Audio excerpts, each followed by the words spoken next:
this person that I really looked up to at the time. I was like, I really want to be like this guy. Like I like his lifestyle, and their reply was, oh yeah, but he's like one in a million. Like he's this and he's that. And I remember thinking like, well, if he is that and this, why can't I be like a one in a million as well? Yeah.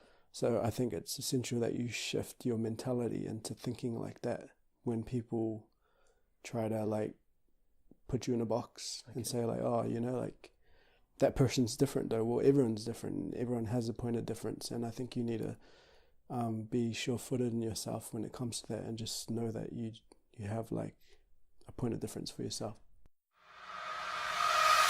What is up, everyone? I am Lachlan Samuel, and this is the Open Up Podcast, the show where real people open up and share real stories of struggle.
Good to go? Mm-hmm. What is up, everyone? I am Lachlan Samuel, and this is the Open Up Podcast, episode number 23, with my man, Ben Mikha. He is a freelance content creator, is that right? Yeah, that's the one. And you were the first Discovery intern? Yeah, 100%. That's mean, man. And I think that's probably how a lot of people listening to this would know you as well. Yeah.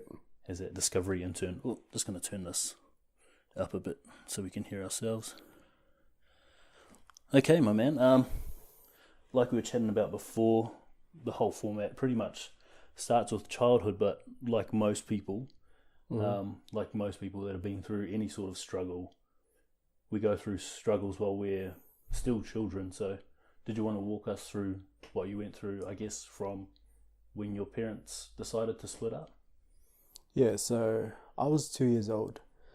I was born in Brisbane, raised in Auckland, New Zealand, and when I was 2 years old, we moved here to South Auckland, to Otara, and we lived in a 3-bedroom home, I think it was, with 10 people, as many other islanders can relate to. And after that, we moved to Mangere East, which is like on the other side of South Auckland.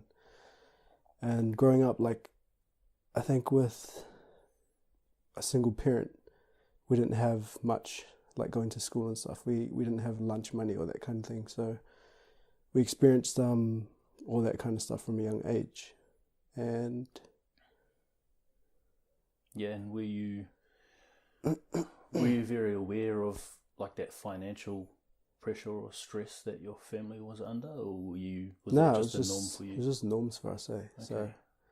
So what would you do when you go to school without food? Did you have to hustle? Like? Nah. So hustling started early for you. No, honestly, I don't know.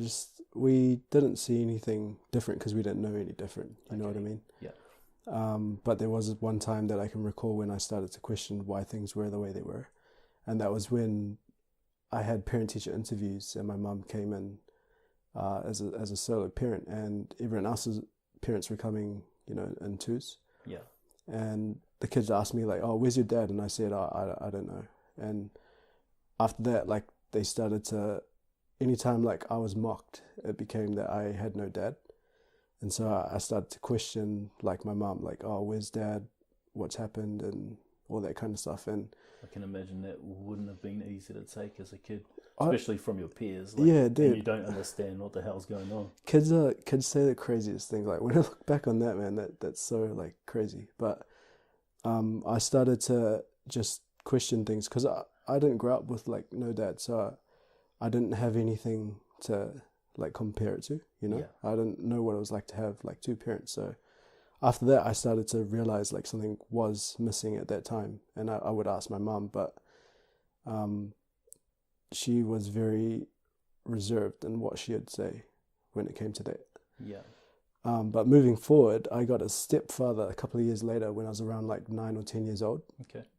And long story short, we moved out of Mangere East into Papatoi, which is still in South Auckland, but it's sort of like a nicer area. And when we lived there, things were like jolly for like 6 months to a year. And then after that, like we found out he had like severe mental illness problems. Wow. So yeah, when that happened, or when we found that out, not too long after, he trespassed my older brother and sister. So that I have two siblings, older brother and older sister, and he trespassed both of them. So I didn't see them for a couple of years. And what was the reason for that? Basically just no control. Like, he needed control? Yeah, my sister and brother, having grown up with my dad in the picture, meant that they were a bit more, I don't know, like less influenced by like a secondary father figure, you know what I mean? Yeah. And so when he came into the picture and he tried to exercise control over them, they just kind of like rebelled against it. Okay. And so for you, it was like, hallelujah, I've got my father figure, I've got this guy to look up to, I'm not going to be not having a dad. At first it was. I mean, he would let me watch South Park when I was 9 years old, you know what I mean? Like that kind of thing. Yeah. But then, a couple of years or like a year later, he trespassed both of them. And we started to see like the real colours, or the true colours of that. That's quite a harsh thing to do as a stepfather. Yeah. To your stepkids. Yeah. How did your mum react to this? Did she fight that at all? I mean, I really don't know the full details of like what she did, but I think she just thought it was for the best. He was a very persuasive man. Yeah, manipulative. Yeah, I guess you could call it that. And because of that, he was able to get away with what he did. Yeah. And like my mum's one of those people who think like old school, you know, like tough love. But so that happened, and then I think at that point I was like 14 years old, so I was going into high school. Yeah. And then when I was in high school, I started to like I was a really smart kid, not to brag, but I was in like accelerant classes and stuff.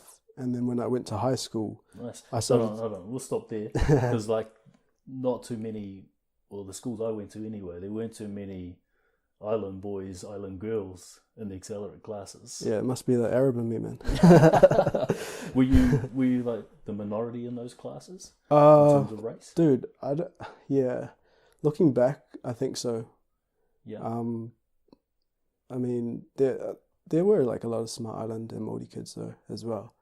But getting back to what I was saying, like when I was 14, I don't know, maybe it was puberty. I started to feel like a man. Yeah. But I started to rebel against any type of person that tried to exercise control over me. So whether that was teachers, deans, principals, or like my stepfather, I just started to like reject any type of person that would try and control me. Okay.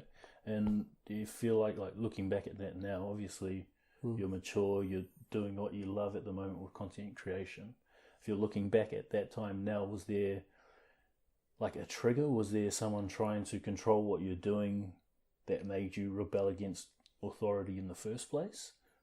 I was just like getting told what to do. I hated it because I felt, I guess it was like not victimizing, but I sort of felt like I had been so passive for like 5 to 7 years. Yeah.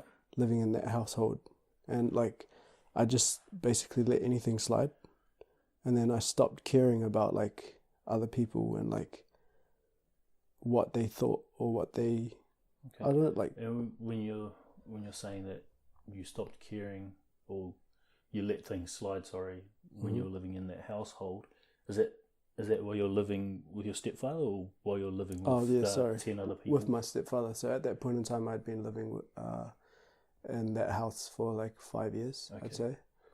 And like, dude, things would get crazy. Like if I was, say, like late home from school, I had to be home every single day by 4 o'clock. And Wow. my school was about 3 k's away, let's Yeah. say. And if I wasn't home by 4 o'clock, I'd get questioned where I was. And if it happened again, I'd have to go to sleep at 7 p.m. Yeah. and I'd have to take a bath in like 3-inch deep water. Okay. And I don't know if that's like a military thing, like because he's got like a military background. That's how Yeah. they like teach That's the your kids. But punishment. yeah, that was my punishment, and I didn't understand that. And so like having put up with that for so long, and then like suddenly thinking like, why the hell am I like putting up with this? It made me start to like rebel and reject anyone that tried to like control me. Yeah. Okay. And that, I guess, manifested itself in the first place throughout school. Yeah, in school, I mean, like I threw my education away. In like fifth form and stuff, I started to hang out with the wrong crowd, got Yeah. involved with like the wrong people, and that was purely because like I wanted a place to fit in. I wanted to like feel cool and feel loved and all that kind of stuff. And hanging out with the wrong crowd gave me that false sense of security. Okay. And yeah, I started doing that, and next thing you know, I was in community service, and by the time it came to seventh form, I was expelled from school. Okay. So, And what were you expelled for? honestly, I was expelled for something really stupid, like not showing up to like class on time or something, but it was because I had like a massive backlog of really Okay. bad things that I'd done in Yeah. school. I wasn't necessarily violent or anything, but I just like threw fireworks in dean's offices and kind of like Yeah, I can see why you're expelled. yeah, really bad things to teachers. And if any teachers are listening to this, I'm really sorry. It was a really rough time in my life. Yeah, I swear he's a good guy now. So, did that resentment for authority stop there, or did that continue on into that household? No, because I think like at that point my mum and stepdad had split, right? Okay. I guess my mum had just had like a big wake up call because I was kicked out of home prior to that as well. Oh, wow. So, were you kicked out of home and then you're still going to school? Yeah, I was kicked out of home. I was still going to school, and I lived with my auntie for a bit. Okay. It wasn't for very long, for like maybe 2 weeks, but then I came back and we had this big family talk, and I guess my mum kind of realised a few things, and then they split.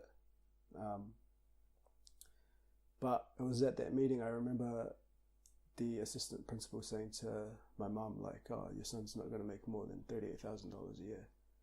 Well, And I remember seeing that and seeing the look in my mum's eyes, you know, like she had sacrificed a lot for us kids to get to where we were. And, Yeah. you know, like she, from what I remember, she used to work on like strawberry farms while she'd go out to university and get a degree in teaching. And like, I just remember sitting there thinking like, I don't want to disappoint those who have sacrificed for me to get to where I am. okay. And I definitely wanted to prove my assistant principal wrong. Yeah. Saying something like that. So I guess that was like a turning point for me in regards to like my behavior and my attitude towards like authoritative figures. Yeah. Well, it's quite funny that like an authoritative figure who's telling you won't amount to much is the turning point Yeah. with your disdain for authority. Yeah. Well, I mean, So you just pretty much use that as fuel to the fire yeah. to become something, Yeah, yeah. not just for yourself but for your mum. Yeah. I mean, looking back, I can see why the principal would say that. Yeah. But I still think you should never say that to someone that age, you know what I mean? Like, you're still trying to find your footing, you're still learning about yourself, and especially if you come from like a rough childhood, you don't Yeah. exactly know what goes on behind closed doors. Yeah. And like looking at that now, I'd never say something like that to a kid in front of Yeah. their mum. Yeah, and I think if it would have come from someone that you admired or looked up to, that probably would have sunk in instead of becoming fuel for you to actually make something of yourself. Yeah, 100%. And you know, I think as children we're really susceptible to taking what we've been told and actually living by it. I know I'm doing this because I was told by a psych when I was younger that I'm a healer. So I think in some weird way of, you know, taken that and run with it. And I believe this is what I'm supposed to be doing because I've been told that. And I've told myself that. That's dope, man. I guess you've been through a lot, obviously, like most kids in South Auckland. For anyone who doesn't know where South Auckland is, what it's like, it's, a poverty-stricken area of Auckland and New Zealand. Yeah. Mostly populated with Māori and Pacific Islanders. Trust me on that. I've grown up with some talented ass people. In South Auckland, I think there's a lot of talented people that don't explore their full potential, basically because of upbringing. Yeah. Or going to low decile schools, or not having the right amount of resources behind them. And before I got into everything that I'm into now, I was dancing for 4 years competitively. Yeah. And so I got to see the raw talent of a lot of other young Polynesian or Māori or Caucasian or anyone from South Auckland. Got to see their talent firsthand. So yeah, I definitely think that there is a lot of potential in the South Auckland suburbs that isn't really talked about or highlighted. Yeah. I think that's a lot of it's a lot of similarities to what Stephen Adams talks about in his new book, which is pretty much that anyone who wants to make it in the New Zealand basketball scene, to come through the national grades, to come through the national teams, you actually have to fund your own way through it. So no matter how talented you are, like he was, now playing in the NBA, one of the higher paid players in the NBA, no matter how talented he was, he couldn't fund his way through because you had to pay your way through those national teams, pay for your own trips. So how did he get through? He was actually scouted. Okay. So, yeah, he had a Kiwi coach coaching a US college team, I think, come back and scouted him. And that's how he made it over to the US. Yeah. But yeah, I think there's a lot of parallels to that story and what goes on here with a lot of the kids. I mean, like yourself, with your creativity. Yeah. I guess having heard what you went through childhood, growing up in a home with 10 people in it, which I could imagine would have been hard, having the stress of not having food for lunch when you go to school, having the stepfather who turned out to be a disciplinarian who you didn't get along with, and then finally having this disdain for authority, getting kicked out of school, and kicked out of home as well, and then finally having that aha moment or that realization when your teacher, was it a dean, told you, principal, your principal telling you that you weren't really going to amount to much, not just to you but to your mum as well. So if you're taking everything you've dealt with throughout that period, looking back now, how would you say that you recovered, or you coped with, or you dealt with a lot of that turmoil, a lot of that struggle? I think just learning to forgive people, I think one of the biggest lessons for me was just understanding that people are doing the best they can with what they know, and just developing a compassion and a certain amount of understanding for people who may have done you wrong in the past. Yeah. And just moving past that and just understanding that had I not gone through those types of things, I wouldn't be the person that I am today. I wouldn't be as independent. I wouldn't be as sure-footed of myself had I not experienced certain things like that. So I think it's always good to find the silver lining behind everything that you go through as a younger person, because it gives you the foundation to build from there. Yeah. Well, if you can teach yourself to look for the positives, shit to be grateful for while you're young, you're only going to learn and grow. Yeah, and I mean, I can understand different types of people, and I have the ability to choose what path I want to go down when I become a dad myself, having seen or experienced those things. I know now what would have and what wouldn't have worked for me as a child, and being able to apply those same lessons instead of letting history repeat itself, if that Yep. makes sense. So Yeah, it's awesome. Break the cycle. yeah, break the Sense. cycle, dude, 100%.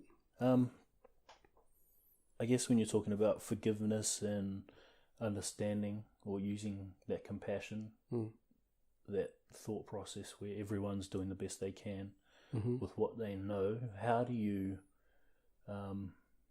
relate that to that problem with authority that you had? Wait, what was the question again? With this newfound lens, like using compassion Yep. and seeing it through that thought process of everyone's doing the best they can. I guess in that situation with what they know, how does that relate to the authoritative figures in your life? I guess just like having discernment, you know, like if you have deans and like disciplinary people in schools, I think they're necessary to keep you in line to some degree, you know, and like I don't think teachers deserve to have like disruptive students, you know. Yeah. So just like, especially with what they're paid. Yeah, dude. I mean, it's not their fault, but having experienced what I did at home, I'd go away to school and let that out at school. Yeah. But if I knew then what I know now, I'd like cut them some slack, obviously, and allow them to do their role in society, as opposed to like rejecting any type of person that has like a status. Yeah. And so would you say you were doing the best you could in that situation? Because obviously... it's operating from like a subconscious level, you know? Yeah. I was subconsciously letting my emotions dictate my behavior. Yeah. And you know what it's like being a teenager. You're going through like a lot of changes in your body, both physically and mentally. So, yeah. So I guess if we're going back to your principal and what he said to both you and your mum, I'd assume that what he thought in that situation was by telling you this, that maybe you would get your act together, which you eventually did, you know, and maybe it hurt, but maybe that was the best he could do with the knowledge that he had in relating to kids. And parents. I mean, obviously, it's not what you want to tell a kid. But I still think I'd never say something like that to a kid. Yeah. I mean, obviously, it's been like sort of like a catalyst for a metamorphosis to take place in like my own development. But I don't know if that came from a place of spite or a place of love. I couldn't define that for you, but I'd say that that guy is definitely like operating from a place of operating on the best level that he could have at the time. Yeah.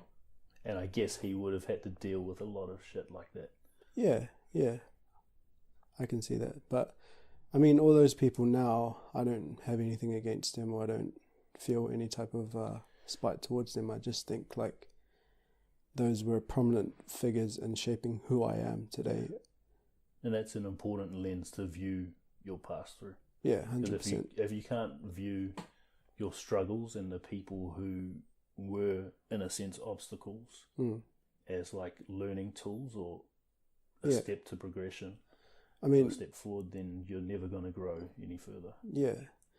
Earlier when we were talking before the recording happened, I was saying to you like my story compared to a lot of other people is like nowhere near on that kind of level, you know. Like I just met a guy from Chicago a couple of weeks ago who told me like they have like 900 homicides every year and a couple of his friends die every single year. I couldn't comprehend that kind of level, but obviously there's people that listen who may have like similar upbringings or might be going through something at the same time right now with like a solo parent or abusive step parents or just disruptive children or what have you. But I think if you just provide them with love and shelter them and give them like the right kind of feedback, I guess, like constructive feedback as opposed to trying to bring them down, then things will work out. Yeah, that's awesome, man. So the biggest lesson you'd take away from that period in your life, what was the biggest lesson you'd take away from that period? Just to learn forgiveness and to develop compassion for others, you know, like for people with like my stepfather, for example. He suffered, I think, from 3 different mental illnesses learning to be compassionate with those type of people, and yeah, just understanding that people are doing the best they can with what they know. Awesome, bro. And I think that's important too, because I think I wrote a post about this the other day, but when you hold an emotion, you hold a vibration, and that vibration is a frequency. And our brains are like radio towers, so we emit and we can receive frequencies, and every emotion holds at a certain vibration, a certain frequency. So if you're holding a grudge, hate, anything negative, you're going to be a low vibration, low frequency. And like attracts like, the law of attraction. You're going to attract everything that you are, everything that you're, I guess, sending out into the world. So if you hold a vibration of forgiveness, you hold that emotional state, you're obviously going to attract people at a higher vibration. And not only will you attract that, you're going to allow yourself to let a lot of that baggage go. Yeah. And then attain an even higher vibration. Yeah. Like joy or peace. Well, I mean, you want to empty the cup. Empty the cup, man. Just, yeah, allow yourself to attract new people and new experiences instead of holding on to the past. That's it, my bro. Well, I guess the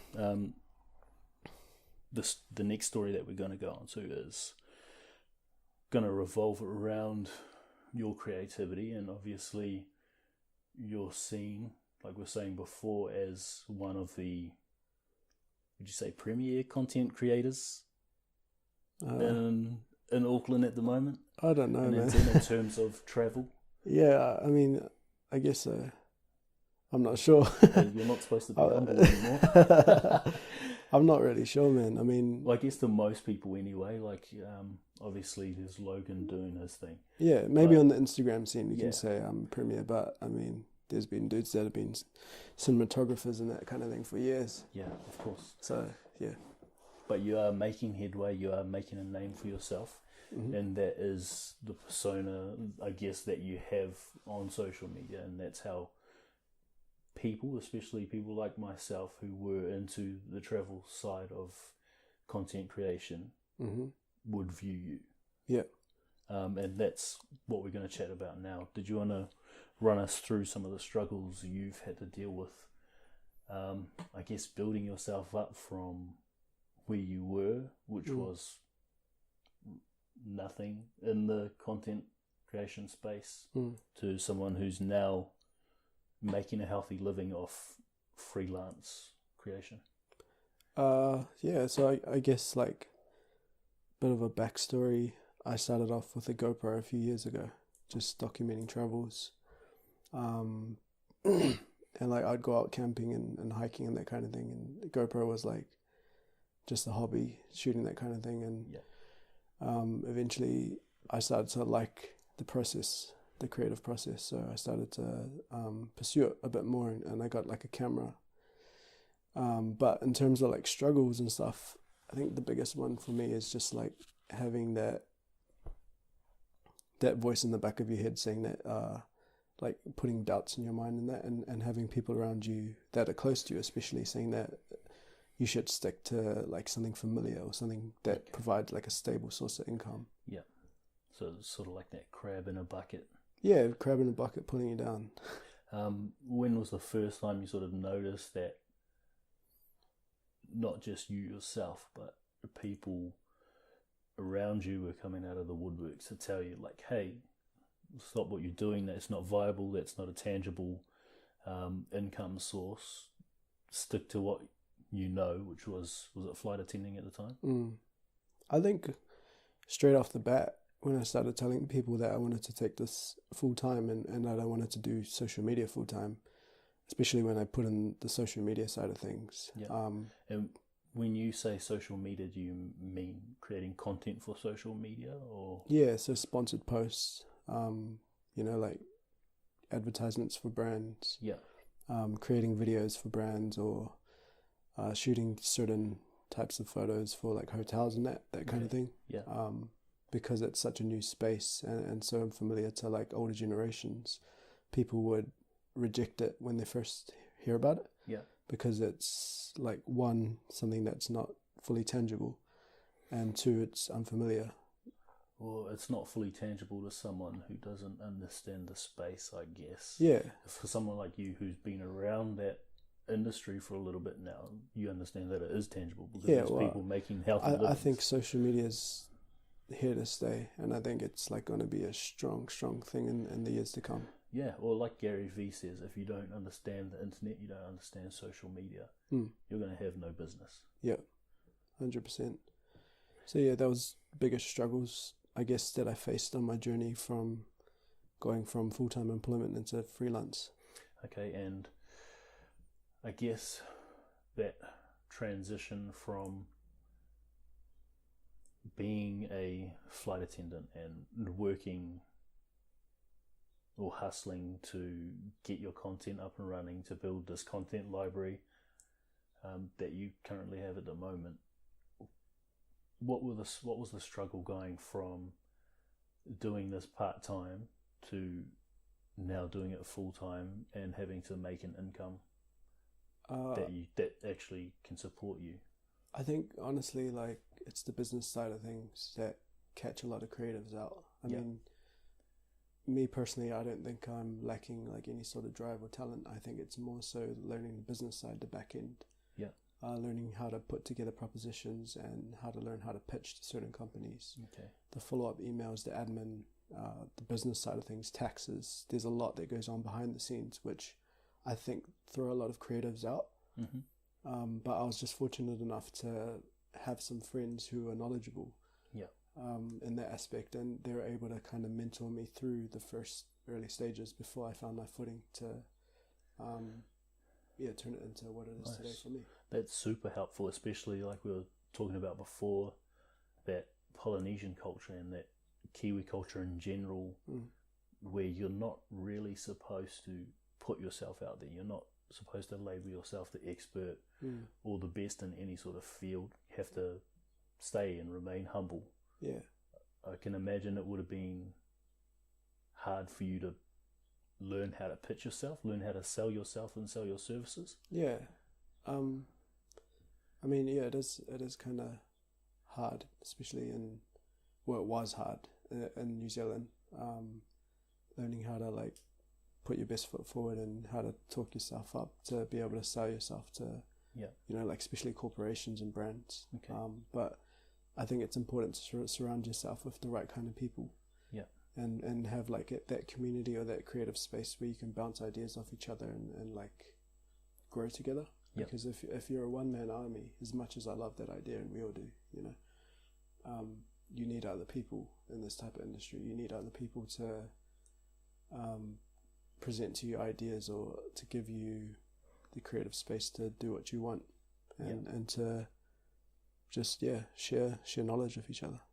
Yeah, well, I think it's a topic that comes up every episode, which is like you're the average of the 5 people you spend the most time with. So obviously if you're spending time with people who are influential in that space, who already have the contacts and a network, you're only going to allow yourself to prosper in that space, especially as someone who has to market his own services and his own content creation. I think, sorry to cut you off, man. I think right. in social media as well, it's very important to seek people overseas. Yeah. Because New Zealand is such a small place. Mm-hmm. We are so far behind in a lot of aspects, and it's important to seek mentors overseas as well. Yep. If you can't find mentors, then obviously just watch podcasts like what we're doing right now, or listen to like YouTube interviews and understand how people before you have achieved the things that you're wanting to achieve. Okay. All right, technical difficulties again. You remember where we were, man? Yeah, 100%. Yeah, if you're trying to make a living out of social media or content creation or anything in the creative space, look at people overseas, seek out new ideas, because there's not many people here in New Zealand doing those kind of things as there are overseas. So it's always good to get good inspiration when you travel, which is one of the reasons why I love to travel, is because not only do I get inspired by new types of like cities and landscapes, but also because of the people that I run into, and the way they think is a lot different to the way we think back here. So it's good to bounce ideas off that and come back here and think about things and apply that in your work. Yeah, that's awesome, man. I guess we're going to go back to the naysayers. Can you remember, you don't have to like name the person, but can you remember a time that someone said something to you, and can you tell us how that made you feel and then how you responded to it? Yeah, I just remember like someone close to me saying that, to tell you what happened, I showed that person, this person that I really looked up to at the time. I was like, I really want to be like this guy. Like I like his lifestyle, and their reply was, oh yeah, but he's like one in a million. Like he's this and he's that. And I remember thinking like, well, if he is that and this, why can't I be like a one in a million as well? Yeah. So I think it's essential that you shift your mentality into thinking like that when people try to like put you in a box and say like, oh, like that person's different though. Well, everyone's different. Everyone has a point of difference. And I think you need to be sure-footed in yourself when it comes to that, and just know that you have like a point of difference for yourself. Yeah. I guess, how do you cultivate that sort of mindset? Because obviously people who say stuff like that, either they truly don't believe it's possible, or they want to be that crab in the bucket who's pulling you back down, who doesn't want you to attain a certain level of success or happiness that they feel they can't. How do you cultivate that mindset to push that sort of naysayer advice aside and still go for your goals, go for your dreams? I think first you got to understand that that's just people's projections of themselves that they're putting on you. Yep. Like their self-belief might be that they're nothing special, or that they don't have a point of difference, or that like they're normal people. Okay. And they're trying to put that on you, and you have to remember that that's their view of you, not necessarily your own view. And if you can understand that, then they have no influence over you. But I think all that matters in life is how and what you view yourself as. Okay. And for me, I just used to spend a lot of time alone. Yep. I'd spend a lot of time alone working on my craft. And I think you just have to outwork that little voice in your head that says you can't do it. Okay. And also surround yourself with people who do believe in you and who do believe in your vision. I think that's very important. Okay. And how, if like you're saying, when people say that sort of stuff to you, that it's important for you to, I guess, view yourself as someone who is worth it, who does have something, a point of difference. How did you view yourself as someone who had a point of difference at that time when that person was giving you the advice that maybe you wouldn't make it because that person you looked up to was one in a million? I don't know. I just have a strong self-belief, I think. And I think that's just from... Was that based on what you were creating at the time, or was that just an inbuilt belief that you had? I think I got this loose screw in my head that when people tell me I can't do something, it makes me want to do it even more. Yeah. Like when that principal told my mum and I that I was destined to make no more than $38,000 a year, something in my head went, oh yeah, like watch this then.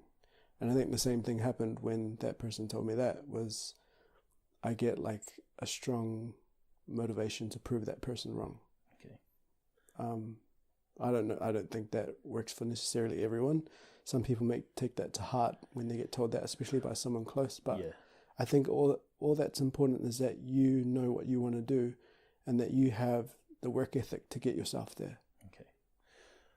So I guess within this story, like obviously you being this creative, having this deep-seated belief in yourself, but having to go through naysayers within your family, within your friend group, was there ever a time where you had to, like you were saying, you had to surround yourself with the right people who believed in you? Was there ever a time where you had to pull away from certain people within your family or friend group Oh yeah. because they were trying to bring you down too often? Yeah, 100%. I mean, I don't think they're consciously trying to bring you down.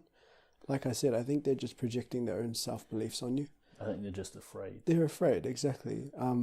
But I don't think you necessarily need to cut them off altogether. You just need to be able to put some space between you and that person and make sure that you're still surrounded by the right type of people that will believe in your dream and will help you get there.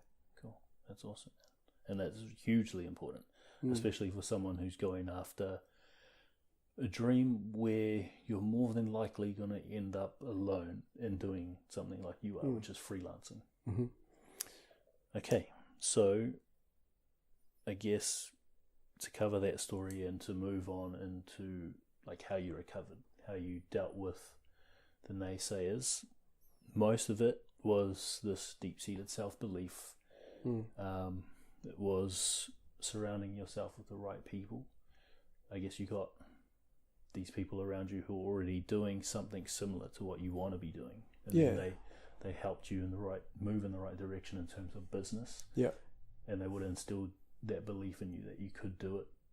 Yeah, that you were worthy of pitching yourself and your services. And you also talk about having mentors, mentors overseas, and you're talking about YouTube and podcasts. We're talking about Lewis Howes before, and Gary V, who's obviously social media mogul. Yeah, I mean, with being a creative, you don't need to just find or search for inspiration in just your niche. You know what I mean? Yep. So, as like a content creator, or a videographer, and a photographer, I wouldn't just look at people who are in the same niche. I'd look at athletes, or I'd look at heck, even people in Parliament, just anyone that I admired for like a certain thing. I would go and look into like how they got to where they were or what they did, and I'd take bits and pieces from different types of people and apply it into my own hustle. It's awesome, bro. It sounds like hustle and grinding. Grinding for a result was a big part of your psyche, a big part of your work ethic, and how you've got to a point where you can now become this freelancer who is making an income. I guess we can draw parallels to Gary V. Is that someone that you look up to in terms of his hustle and his work ethic? Yeah, I mean, the dude's putting out like 5 videos and 3 photos a day. Yep. I mean, and across 10 different platforms. That guy's everywhere. Yeah, but and he always talks about how he had to work until he was 30. Yeah, yeah. You know, building this business for his dad. Yeah. Saving up, and I think he only saved $100,000 by the time he was 30. I think with all those people though, you have to take them with a grain of salt. You know what I mean? Like, not everyone's going to be telling you exactly what happened. You know what I mean? They're salesmen after the end of the day. But I think you need to take away what resonates with you. And take those messages and apply it into your life. If something resonates with you, then 100% roll with it. But don't look at someone's life and think, oh my God, it's absolutely amazing, and this is exactly what I have to do. There's no blueprint. You just have to make your own type of path and run with it. Yeah. Okay. And I guess something we spoke about earlier, if we're talking about how you dealt with the naysayers and how you instilled the self-belief and how you push forward no matter what people would say to you. We're talking about you meditating and, you know, a person that you were in contact with at that time. Can you walk us through what was happening there? It's profit. So back in the days, I was hard out into like spiritual stuff, you know, like I was, I guess, on that journey of self-discovery, as you'd say. Yeah. And was that spawned by the travel? Nah, dude, it was before I'd even travelled anywhere. Oh, wow. Okay. Yeah, so I had just gotten back from living in Australia. I was 22 years old. Yeah. I'd just lived with my father for the first time in my life, actually, which provided a lot of closure for things. Cool. And when I got back, I started to hang out with a new crowd. Yeah. And this new crowd had different religions in it. You know, it had Muslim religion, it had like Buddhist, Taoism, all that kind of stuff. And me coming from a Christian background, I started to see this common ground that everyone had. You know, like everyone was just seeking love and like looking at being a good person through these religions, and there's a lot of common ground, and I started to explore different religions a bit more. Yeah. And in that time, the person that I was seeing at the time used to give me these little crystals. And That's cool. I had like amethyst and rose quartz and like all these different kyanite gems and stuff. And my brother used to call it witchcraft, he'd come home and Ben's witchcraft.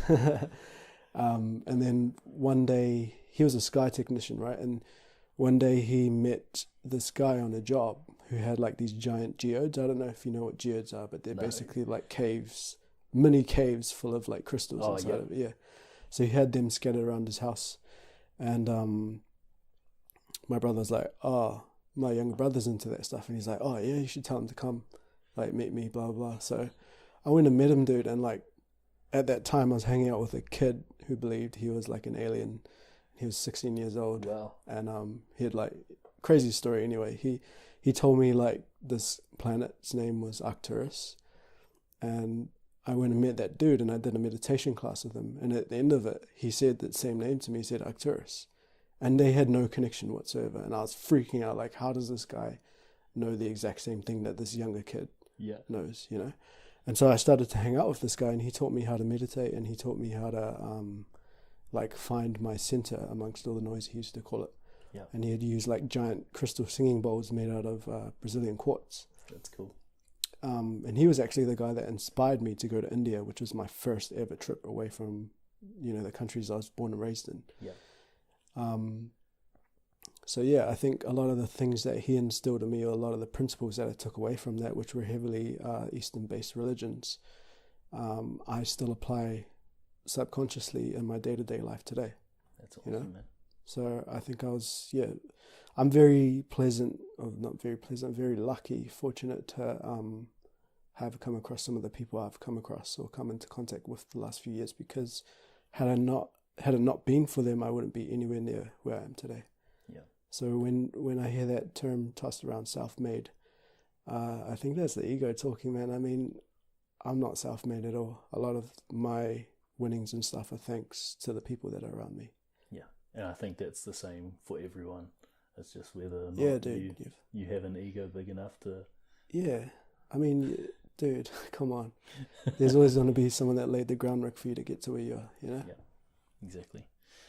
Okay, so I guess if there was a lesson to take away from what you've been through, having, I guess, met this shaman, learn how to meditate, him convincing you to go to India, and then you becoming a flight attendant, taking photos in different countries, and then finding this love for content creation, and then realizing that this is something you want to do full time, and actually making that reality with these naysayers around you. What would be your biggest takeaway? That anything's possible.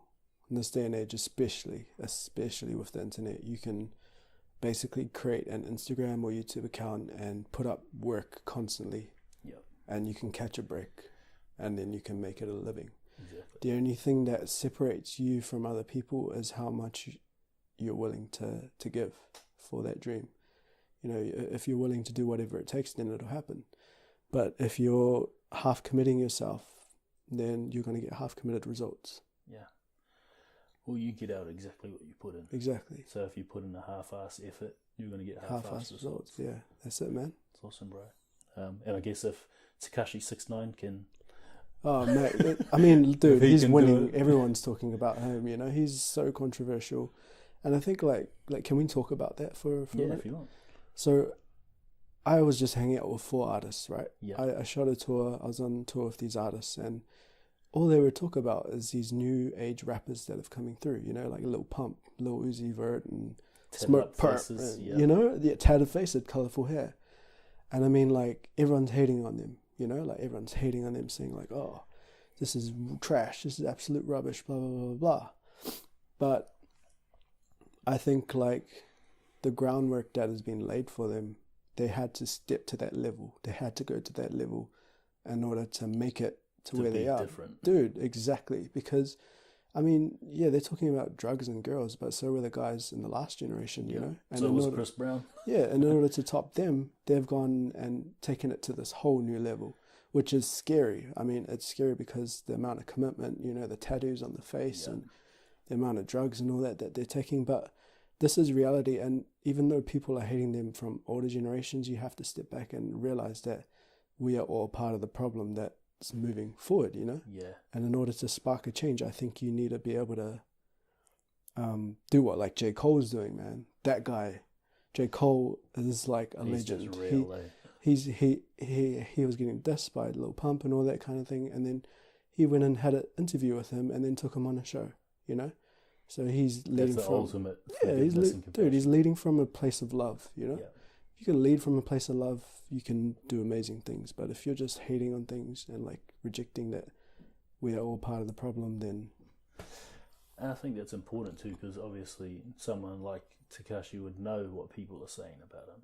he wants that. Yeah, He wants the He wants that publicity attention. because Like, he wants to be number one. a lot like what Donald Trump does with his Twitter account. Yeah, Donald Trump, Kanye West. And I mean, like, as much as people would say it's trash, as much as people would hate on that sort of music that Tekashi's putting out, Let me taking his just say one opportunity. thing right now. People don't necessarily love 6ix9ine's music. They love 6ix9ine. Yeah. He's The the personality. controversy. They love him. Yeah. So anything he puts out, his fan base is going to be behind that 100%. Yeah, and I guess finish what I was saying. Like, he's taking his opportunity. Yeah. He's obviously working hard. You know, he's putting out shit all the time on social media. Mm-hmm. He's obviously working hard on his songs, on his albums, and it's showing. And he's taking his opportunity no matter what people think. Yeah. And it's a lot like what you're doing. You're taking your opportunity now Yeah. with this freelancing gig, no matter what anyone said to you to pull you back down into that bucket of crabs. Yeah, just guys listening to this, ladies and gentlemen, you don't need coloured hair or face tattoos. Yeah, please don't take that away from this. You don't need it Face unless tattoo. you want to be like a crazy rapper or something. Unless you want to get open up tatted on your face. I guess one more question to finish off that story in terms of creativity for anyone aspiring to use their creativity as a means of generating an income, Mm-hmm. their passion becoming their job and their lifeline. How would you say someone goes about finding their UVP or like their unique value proposition? I think you just gotta stay at it. There's nothing else to it. You just gotta persist. I mean, do you have a lot of Kiwis that listen to your podcast? So a lot of Kiwis, like speaking to Kiwis right now, a lot of people that I know that I've come up with have fallen off because they get very disheartened when things go a bit downhill. But I think it's completely natural to have like points of stagnation. Is that a word? Ebbs and flows. Yeah, you're going to have those times and you just need to persist with that and be patient, man. I mean, if you're persistent and you're patient 100% in 2 to 3 years, you're going to have what you want right now. Yeah. But the moment that things go rough for you and you fall off, well, then, yeah, you're not going to achieve what you want to achieve. But you got to have that mentality that you can achieve it and to not be passive. Yeah. Don't be overly humble. Don't be passive. Just go out for go out for what you want and make it happen. And I think that's the biggest thing. It's going out for what you want, not what you think other people want you to have. Yeah. Or going out for what somebody else has. Yeah. It's going out for something that you're passionate about, and you might not know what you're passionate about, so you might have to try a few things and you might have to hustle, because when you do hustle, when you are putting in work after work on a side passion or hobby, you know, you'll quickly realize whether you actually fucking love it or not. Yeah, dude. I was like, you'd know. So backstory behind how I met Lachlan. I was a flight attendant. As soon as I'd get off the plane, I'd pick up my camera and go out and shoot in those countries. Yep. And then I'd get back and go and edit. And then I'd fly, work on that plane, get back home and edit again, go out and shoot. And this is how much I was hustling to get to where I am. But the thing that made it a point of difference was I was in love with what I was doing. And if you're in love with what you're doing, then it's not going to seem like work. You're going to enjoy the process and eventually it's going to turn into something. Yeah, and I think that's when people fall away, when like the people you're talking about, no matter how many talented people you know, or how many talented people there are, if they're not truly passionate about whatever it is they're doing, like the first or second hurdle that they face, they're probably going to fall away because they don't have that fire inside, they don't have that inbuilt passion about whatever it is they're doing to actually stick with it. Yeah. Which is something that you have. Yeah, I mean, anyone can do it, man. If I can do it, anyone can do it. You know what I mean? Yeah. It's cliche, but it's true. And I think it's very important to surround yourself with the right people. Awesome, my man. Well, that wraps up the two stories. I guess we'll move into a few questions before we actually wrap the whole interview up. Your life now, what would you say the quality of your life is like at the moment? Great. Nice. I think it's great, dude. I mean, like, I'm nowhere near where I really want to be. Yeah. But I'm on my way there.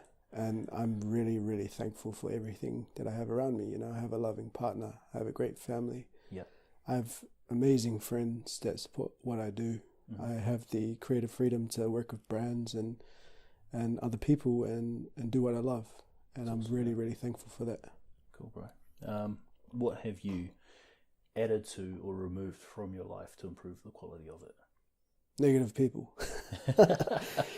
But I mean, dude, yeah, I don't know. I've had to remove negative people, but also just a lot of things within myself. You know, negative thought processes, catching myself, falling into like a spiral of bad thoughts and being able to observe those thoughts instead of attaching to them. And how have you managed to do that? Is that through meditation? No, it's just being self-aware, not self-conscious, self-aware. Yeah. Being able to find myself talking bad about myself or over-critiquing my work, and then just observing them, being the observer and watching those thoughts pass by instead of like taking them for fact or taking them as my own reality, if that makes sense. Yeah. So it's not believing the story you're making up in your head at that time. Yeah, just watching the thoughts come past like cars. I think that's important, that self-awareness, because every time you catch yourself talking bad about yourself, you know, telling yourself that maybe you can't do what you're hoping to do, you can't achieve what you're hoping to achieve. Every time you stop yourself and you observe it from the outside and let it pass by, that's like a rep. So like you're going to the gym, you're putting in the reps, and you're just building that, I guess, that mind muscle, that self-awareness muscle. Yeah. And you slowly become better, and that's probably how you are doing it without something like meditation, which is actually, you know, keeping you in that state of consciousness. Yeah. So that's awesome, bro. And that's probably something people can use. Yeah. Dope. What are you most grateful for in your life right now? Life. I mean, I've had like friends whose mums have just died, you know, and they're young. Yeah. I've had an uncle drop dead last year who was 44 years old, and people are just dying. And looking at that, I'm just thankful to still be alive and to have 26 years behind me, because you never know when you might die. You know, we all have this like entitlement that we're going to live to 80 years old, and so is everyone else around us, but you don't know. Exactly. And I'm just thankful to open my eyes and to be a part of this conscious reality every single day. My man. Moving on to mission. Having been through everything you've gone through, childhood, with this creative process, now becoming this freelancer, what would you say your purpose in life is right now? Obviously that may change as you grow, as you learn, but what would you say your purpose is? Bring the baddest videos, man. Drop the baddest content, man. Yeah, I don't know. This to make content that people love and that I love. That's what I feel is my purpose right now, is that I'm at service to others through my creations. Yeah. That's what my purpose is. Awesome, bro. That's pretty damn concise. Have you thought about that a bit? No. Nice. That's a good freestyle. Last question for you. If you had the opportunity to put a message on a billboard related to what you've learned, what you know about life and about everything you've been through, the struggle, if you had the opportunity to put a message on a billboard that you know tens of thousands, hundreds of thousands of people would see every damn day, what would that message be? You can do it. With a moustache. Yeah, I don't know. I'm a simple man, and I just think, yeah, you can do it. How's that? For tech, Nike Tech sponsored. Hashtag ad. Hashtag ad Ben Mikha. That'll have to be a video billboard then. That's cool, man. Thank you for that. I guess to wrap up and to acknowledge you, thank you. No, thank you for having me. In the first place, for actually taking the time to do this. I know you're busy with everything you're doing at the moment, so I really, really appreciate you taking the time to do this, and especially knowing that you thought your story wasn't quite up to par. Yeah, it's not crazy at all. In comparison to what's been on, but thank you for actually having the courage to come on and speak about not just your childhood, but the creative process and what you had to deal with. Thanks for having me. I appreciate that. I guess what I want to say is, as someone who's seen you from the start to where you are now, like you're an inspiration not just to Polynesians but Kiwis in general. Thanks, anyone actually. Kiwi all day. Kiwi all day, but you're an inspiration to people who are going after their dreams, especially in this content space, in this travel space. Thanks, man. You've really worked for what you want, and it's amazing, and it's a privilege to actually see you do that firsthand. So congrats, bro. Thanks, bro. All right.